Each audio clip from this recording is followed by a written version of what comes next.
اس لیے تو اللہ نے تفاوت رکھا، مالدار کی سخاوت کا امتحان رکھا، غریب کی خودداری کا امتحان رکھا ہے، اور ایک دوسرے کو ایک دوسرے کے ساتھ جوڑ دیا ہے۔ تو اللہ نے، میں نے ایک آیت پڑھی تھی، فَلَقْتَحَمَ الْعَقَبَةَ، یہ تعبیر پورے قرآن میں ایک جگہ ہے اور کہیں نہیں۔ نماز مشکل، روزہ مشکل، حج مشکل، جی جہاد مشکل، تبلیغ مشکل، تہجد مشکل، ذکر تلاوت، دین کے جتنے بھی احکام ہیں، کچھ مشقت تو ہے نا، مشکل تو ہے۔ کسی کے لیے یہ تعبیر نہیں ہے جو میں ابھی بتانے لگا ہوں، جو خرچ کرنے کے لیے تعبیر آئی ہے۔ اقتحام، اقتحام ہوتا ہے سامنے کوئی کھائی آ گئی، گھاٹی آ گئی، جی تو اس لیے پل تو ہوندے کوئی نہ ہے نا، تو عرب شاہ سوار گھوڑے کو اٹھاتے تھے، تو وہ چھلانگ لگاتا تھا اور پار جا کے وہ گرتا تھا۔ اس میں لمبی کھائی میں خطرہ بھی ہوتا تھا کہ نیچے گر جائے، عین ممکن ہے گر جائے، تو اس کے لیے لفظ اقتحام، ہیوی ویٹ لفظ استعمال ہوتا تھا۔ اور میرے بچوں نے گھوڑ سواری سیکھنا شروع کی گاؤں میں اپنے گھوڑوں پر، تو وہ ایک تو بڑا ماہر ہو گیا، اور دوسرا جو تھا وہ بھی کچھ نہ کچھ تو ہو گیا، لیکن اتنا نہیں تھا جتنا وہ چھوٹا تھا۔ تو میں آ رہا تھا ڈیرے سے، تو سامنے گھوڑے پہ آ رہا تھا، میں کہا مولانا صاحب تسی بھی گھوڑ سوار بن گئے ہو؟ کہ جی بن گیا۔ میں کہا ذرا کہ دوڑتا لاتے بھی کھاؤ، اور سامنے کھالا ٹپاونا ہے تسی گھوڑے نو، ایڈی ساری کھالی نا، ایڈی ساری۔ میں کہا اے کھالا تسی ٹپایا تاں میں تانوں گھوڑ سوار ماننا۔ انہوں نے کہا گل ہی کوئی۔ تو ایک ایکڑ پیچھے لے گیا اور گھوڑے کو دوڑایا۔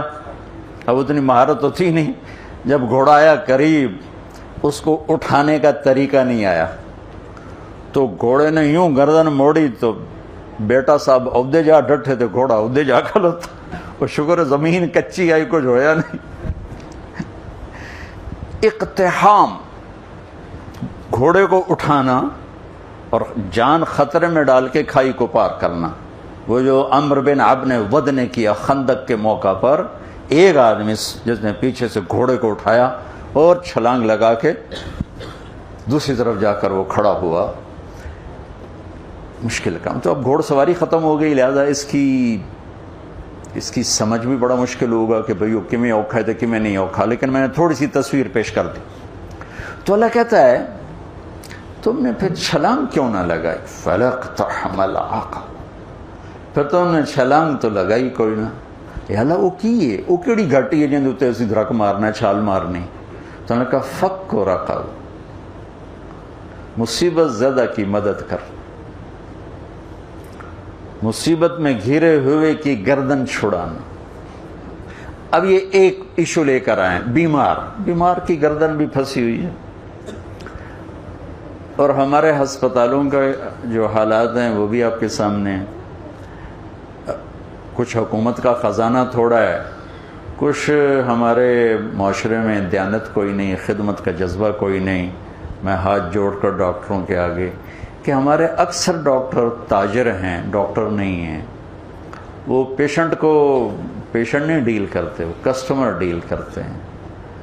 تبادلہ ہوتا ہے مریضوں کا، بھیج دا پیا میرا کتنا کمیشن ہے، تینوں بھیج دا پیا میرے واسطے کیے۔ تو بہرحال کمیوں کا ذکر نہیں کرنا چاہیے، خوبیوں کا ہی کرنا چاہیے، لیکن بس ہم نوا میں بھی کوئی گل ہوں کہ خاموش رہوں، کوئی نہ کوئی تو زبان پہ آ ہی جاتا ہے۔ نالے بلبل کے سنوں اور ہماتن گوش رہوں، ہم نوا میں بھی کوئی گل ہوں کہ خاموش رہوں۔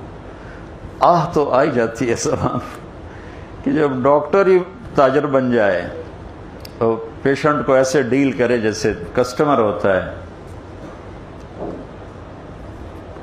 بہرحال کمیوں پہ مٹی ڈالو۔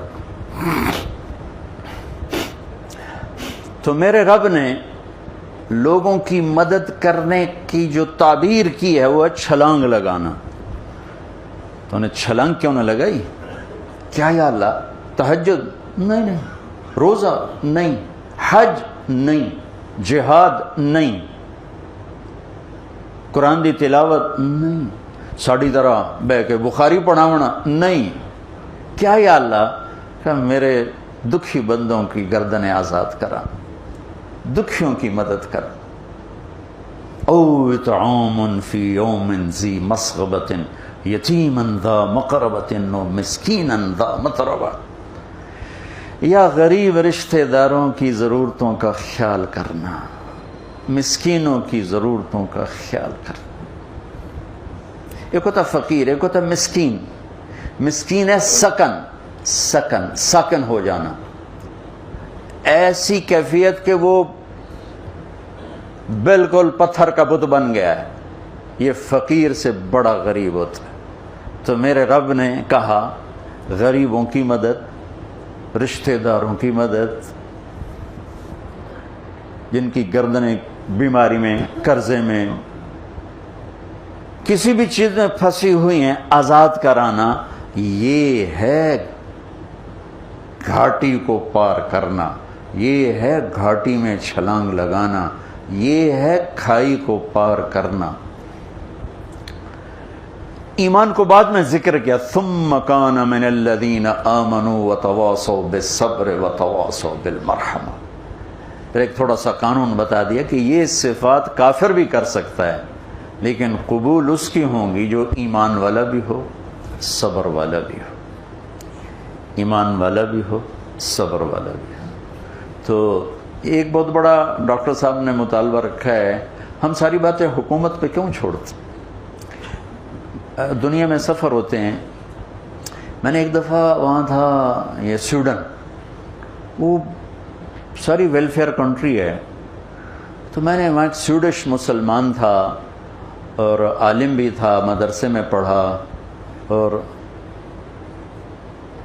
تعلق بھی تھا. میں نے کہا یہ آپ کے ملک کا یہ انقلاب کیسے ہے؟